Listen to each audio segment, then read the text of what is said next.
Mengenai pajak, karena yang terjadi seperti di Pati dan lain-lain, kami mencatat ada beberapa daerah, ini sebetulnya cikal bakalnya dari Undang-Undang Nomor 1 Tahun 2002 tentang HKPD, hubungan keuangan pusat daerah, di mana mengatur paradigma yang terpenting adalah terjadinya desentralisasi fiskal yang lebih banyak diserahkan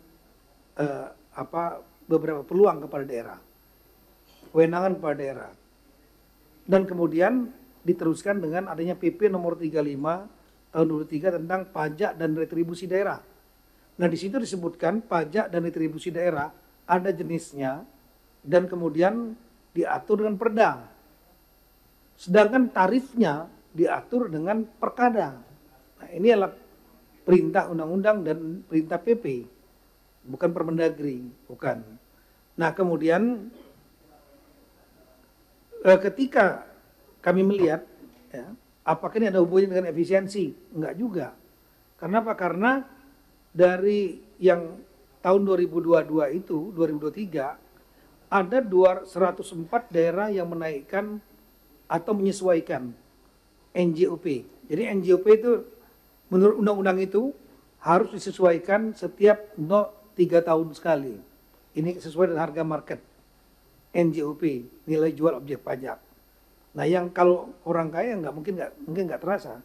Tapi kalau masyarakat yang kurang mampu, tapi dia punya tanah gitu, harganya dinaikkan ya pasti pengaruh. Dia nggak punya pemasukan yang lain. Nah, ini ada yang NJOP-nya disesuaikan, pasti PBB akan naik. Karena PBB pedesaan perkotaan, PBB P2, pajak bumi bangunannya, pasti akan mengikuti harga NJOP. Nah, ada juga daerah yang menyesuaikan NJOP, tapi kemudian menaikkan juga PBB. Nah, ini bisa menjadi 2 kali. Nah, kami lihat ada 104 daerah yang menyesuaikan NJOP dan atau menambah PBB dari tahun 2022. Di tahun 2000 dari 104 itu 20 yang di atas 100%. Dari 20 itu daerah ini hanya 5 di tahun 2025. Seingat saya Pati, kemudian Semarang, kemudian di Jombang, Cirebon, kalau saya tidak salah satu lagi Jepara, kalau saya tidak salah. Bisa dipersingkat Pak Menteri. Ya, ini ya. Jawab karena pertanyaan umum dari semua. Ya, betul. Ya, dari situ kami melihat bahwa kenapa ini terjadi, bukan karena efisiensinya, karena cuma 5 di tahun 25, efisiensi terjadi 25. Tapi banyak Pak teman-teman di daerah mungkin yang kurang paham tentang bagaimana cara membuat kebijakan yang berpengaruh kepada banyak. Karena harus 2 faktor dipertimbangkan di situ. Di dalam undang-undang itu juga diatur.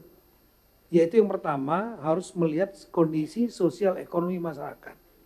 Yang kedua harus melakukan sosialisasi. Sosialisasi artinya dengan masyarakat. Dengan semua sektor, elemen masyarakat. Begitu green light mereka setuju, bahkan bisa di bargaining angkanya. Dinaikkan berapa sesuai NJOP, sampaikan secara rasionalitas, ketemu angkanya, semua sepakat, silakan dibuat kebijakan. Tapi jangan sampai belum sosialisasi, kondisi sosial ekonomi masyarakat berat, dipukul rata, gejolak. Nah, ini sudah kami sampaikan kepada teman-teman. Itu yang terjadi. Nah, kemudian dan akibatnya saya meminta setiap kebijakan saya menggunakan diskresi Undang-Undang Nomor 23 sebagai pembina dan pengawas daerah.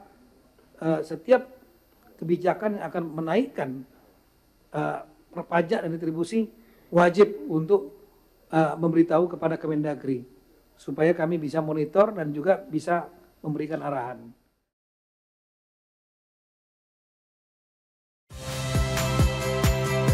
Saya Magister Tarigan.